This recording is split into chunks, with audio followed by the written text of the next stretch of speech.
बिस्मिल्लाहिर्रहमानिर्रहीम। अस्सलामुअलैकुम। उम्मीद करता हूँ कि आप सब लोग खैरियत से होंगे। आज मैं जो जगह आपको दिखाने जा रहा हूँ वो तारीख़ी लिहाज से बड़ी अहमियत की हामिल है, क्योंकि 1924 में यहाँ पर रियासत बहावलपुर के आखिरी नवाब नवाब सर सादिक मोहम्मद ख़ान अब्बासी पंजुम, उनकी यहाँ पर ताजपोशी हुई थी। यही वो जगह थी जहाँ पर ये आपको कुर्सी नज़र आ रही है, यही वो स्टेज था जहाँ पर उनकी ताजपोशी हुई थी। इस तरह की दो कुर्सियाँ जो हैं उस टाइम यहाँ पर लगाई गई थी। तो ये क्रिस्टल की बनी हुई कुर्सियाँ थीं और ये आप उसका स्टेज देख रहे हैं। नहायत ही खूबसूरत लाल कलर का कालीन इसके ऊपर बिछाया गया है। मौजूदा दौर में आर्मी की तरफ से साथ इसके फ़ानूस हैं जिनकी लाइटिंग बहुत ज़्यादा खूबसूरत लगती है। जब यहाँ पर बाकायदा चरागाह किया जाता है तो बहुत अच्छा लगता है यहाँ पर। तो यहाँ पर दो कुर्सियाँ उस टाइम मौजूद थी, एक कुर्सी उसमें से ये पड़ी है। इसके पीछे ये एक और कुर्सी मौजूद थी। जो आगे वाली कुर्सी थी उसके ऊपर बैठे थे जो उस वक्त के वाइसराय थे हिंद के, लॉर्ड रीडिंग। और उससे जो पिछली कुर्सी थी थोड़ी सी फासले पर पड़ी हुई थी, थोड़ा पीछे करके, तो उसके ऊपर विराजमान थे उस वक्त नवाब ऑफ बहावलपुर नवाब सर सादिक मोहम्मद ख़ान अब्बासी पंजुम साहब। तो वहीं पर लॉर्ड रीडिंग जो कि उस वक्त वाइसराय थे, उन्होंने ऐलान किया था कि आज से रियासत बहावलपुर के तमाम इख्तियारात जो हैं वो नवाब सर सादिक मोहम्मद ख़ान अब्बासी संभालेंगे। तो यहीं पर उनकी इसी चेयर के ऊपर वो विराजमान थे, यहीं पर उनकी ताजपोशी हुई थी।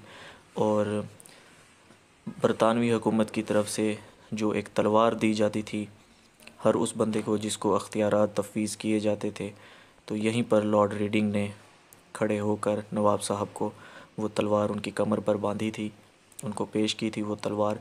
और फिर उसके बाद नवाब साहब को उन्होंने आगे वाली कुर्सी पर बिठा दिया था और ख़ुद पीछे वाली कुर्सी पर जाकर तशरीफ़ फरमा हो गए थे। तो यही वो जगह थी जहाँ पर नवाब साहब की ताजपोशी हुई थी। और उस वक्त पूरे बरसग़ीर से जो है मुख्तलिफ़ रियासतों के नवाब आए हुए थे, जैसे कि ममदोट रियासत हो गई, खैरपुर हो गई, और मलीर कोटला हो गई, फ़रीदकोट हो गई। इस तरह की बहुत सी रियासतें जो हैं उनके यहाँ पर जो आप कह सकते हैं कि नवाब थे या उनके जो करता धरता थे या जिनके पास अख्तियार था, उसके अलावा अब्बासी फ़ैमिली के यहाँ पर लोग मौजूद थे, शाही फ़ैमिली के। उसके अलावा अंग्रेज़ हुकूमत के यहाँ पर बहुत से नुमाइंदे मौजूद थे। इसी जगह पर दरबार लगा था बाकायदा, यहीं पर ताजपोशी की गई थी नवाब साहब की।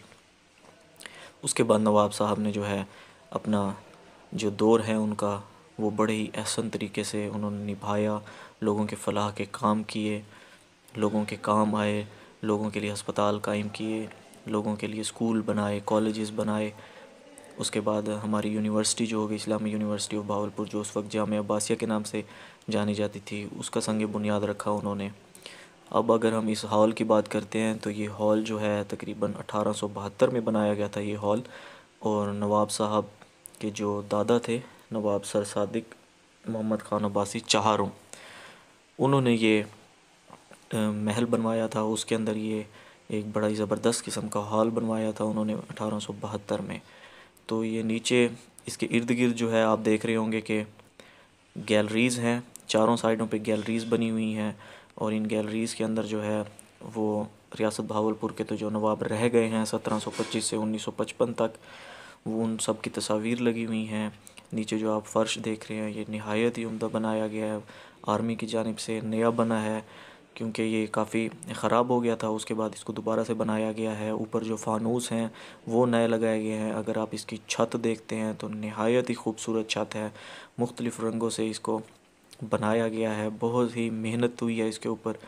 और ये नहायत ही खूबसूरत लगती है जब यहाँ पर फुल आप ये फ़ानूस वगैरह जल रहे हों और पूरी तरह से लाइटिंग जो है ऑन हो, तो ये नहायत ही खूबसूरत लगती है। तो इस हॉल के चारों तरफ जो है गैलरीज़ बनी हुई हैं, उसके अंदर भी सोफ़े पड़े हुए हैं, उसके अलावा मेज़ें बनी हुई हैं। और ये फ़र्नीचर जो मैं अब आप देख रहे होंगे सोफ़े वगैरह पड़े हैं, ये 1875 में नवाब साहब के जो दादा थे वो भी रियासत बहावलपुर के नवाब रह चुके हैं, सादिक मोहम्मद ख़ान अब्बासी चाहारुम, उन्होंने ये सब कुछ मंगवाया था। ये पियानो पड़ी है एक, ये नवाब साहब की वाइफ़ का पसंदीदा पियानो थी। सामने नवाब साहब की एक फ़ोटो लगी हुई है, ऊपर 2 मंजिला इमारत है ये आप देख रहे हैं। ये फ़ानूस जो हैं ये नहायत कीमती हैं और इनका वज़न जो है अब तो कम है क्योंकि ये अब नए लगाए गए हैं, लेकिन जो उस वक्त लगे हुए थे उनका वज़न काफ़ी ज़्यादा था। मन्नों के हिसाब से उनका वज़न था, बहुत ही भारी थे।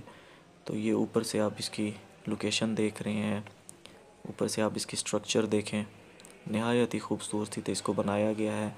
ये जो आपको सामने नज़र आ रहे हैं ये इसके अंदर पर्दे लगे हुए करते थे, पर्दे लगा हुआ करते थे और ये नहायत ही खूबसूरत लगता था। वेलवेट के पर्दे यहाँ पर लगाए जाते थे। ये जो फर्नीचर है ये 1875 में नवाब साहब के जो दादा थे उन्होंने मंगवाया था दिल्ली से। डीलक्स कंपनी थी उस वक्त, नहायत ही बहुत ज़बरदस्त किस्म की कंपनी थी उस टाइम बर सग़ीर की, उस कंपनी से उन्होंने ये मंगवाया था। अब ये नीचे मैं आपको इसका फ़र्श दिखा रहा हूँ इस हॉल का, जो कि नया बना है और नहायत ही खूबसूरत तरीके से बना हुआ है। मुख्तलिफ़ डिज़ाइनिंग इसके अंदर की गई है, नहायत ही सफाई से इसको बनाया गया है। अब जबकि मैं यहाँ पर मौजूद हूँ तो अब भी यहाँ पर जो है बाकायदा काम हो रहा है। पिछली साइड पर काफ़ी इसकी रिनोवेशन हो रही है। पाक आर्मी की जानिब से इसको संभाला हुआ है, पाक आर्मी ने बहुत अच्छे तरीके से इसको संभाला हुआ है। इसको बेच दिया था नवाब फैमिली ने तकरीबन 12 करोड़ रुपए का। तो अब ये आर्मी के अंडर है, आर्मी इसको देखती है, संभालती है और बहुत अच्छे तरीके से संभाल रही है। ये देखें, ये एक और लुक है इसकी, बहुत ही ज़बरदस्त प्यारा है माशाल्लाह, बहुत अच्छा। और इसकी जो लाइटिंग हुई है येलो कलर की वो इसको मज़ीद बहुत खूबसूरत बना रही है। ये देखें, ये अब एक और गैलरी में मैं घुसने लगा हूँ। ये देखें, ये उस वक्त का, ये नवाब साहब हमारे आखिरी नवाब साहब जो थे उनकी फ़ोटो लगी हुई है। ये अंदर जाएं तो फिर अगर बहावलपुर गैलरी है, उसके अंदर आपको जो नवाब साहब के सर्विसेज थी इस मुल्क के लिए उसका आपको सब कुछ हिस्ट्री मिलेगी। ये एक दफ़ा फिर मैं आपको छत दिखाने लगा हूँ।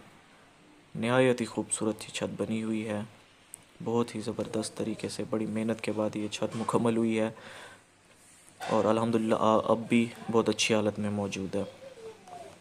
ये एक और गैलरी है, ये देखें, इसकी बनावट देखें आप, नहायत ही मज़बूत है। फर्नीचर देखें आप, ये 1875 का फर्नीचर है। बहुत ही अच्छे तरीके से इसको संभाला गया है। यहाँ पे जो फानूस लगे हुए हैं वो भी बड़े ज़बरदस्त हैं और जब ये रोशन होते हैं तो बहुत अच्छा लगता है यहाँ पर। तो ये एक लंबी दास्तान है नवाब साहब की और रियासत बहावलपुर की तारीख़ की।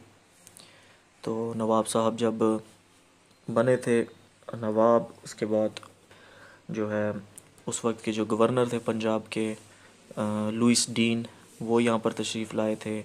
तो उस वक्त नवाब साहब छोटे थे, ये 1911 की बात है। उस वक्त उन्होंने यहाँ पर एक बाकायदा तकरीब हुई थी, उस पे इज़हार ख़्याल किया था उन्होंने और उनको कहा था कि मैं उस वक्त से आपके ख़ानदान को देख रहा हूँ जब आपके दादा यानी कि नवाब सादिक चहारुम जो थे जिन्होंने इस महल को बनाया था वो हुक्मरान थे। मैं उस वक्त से आपके ख़ानदान को देख रहा हूँ, आपके दादा जो थे बहुत बहादुर थे। उसके बाद आपके वालिद साहब की हुक्मरानी को देखा, लेकिन अल्लाह ताला की मर्ज़ी के उमर ने ज़िंदगी ने उनके साथ वफ़ा ना की। वो बहुत छोटी उम्र में ही वफ़ात पा गए थे। अदन के मकाम पर हज से वापस आ रहे थे तो वहीं उनकी डेथ हो गई थी। तो उन्होंने नवाब साहब को मशवरा दिया था कि वो अपने दादा की तरह बहादुर बने, नसीहत की थी कि अपने दादा की तरह बहादुर बने और अपने वालिद साहब की तरह अक्लमंद और होशियार बने।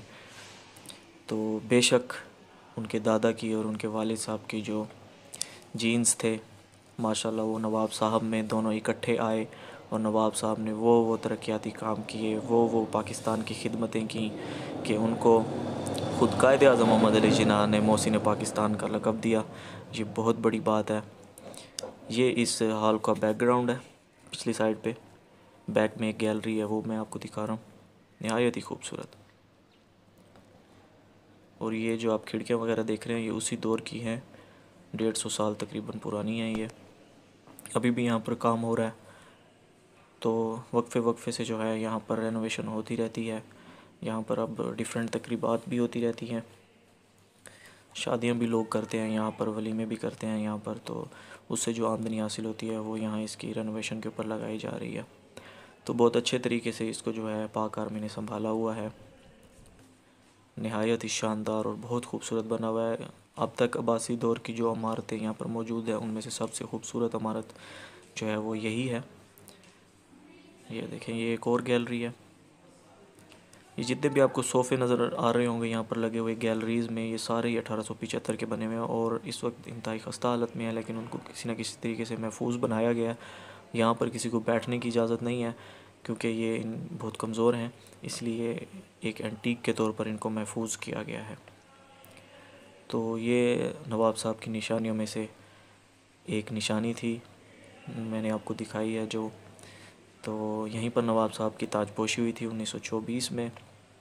अल्हम्दुलिल्लाह आज भी ये पूरे जोश व खरोश के साथ मौजूद है।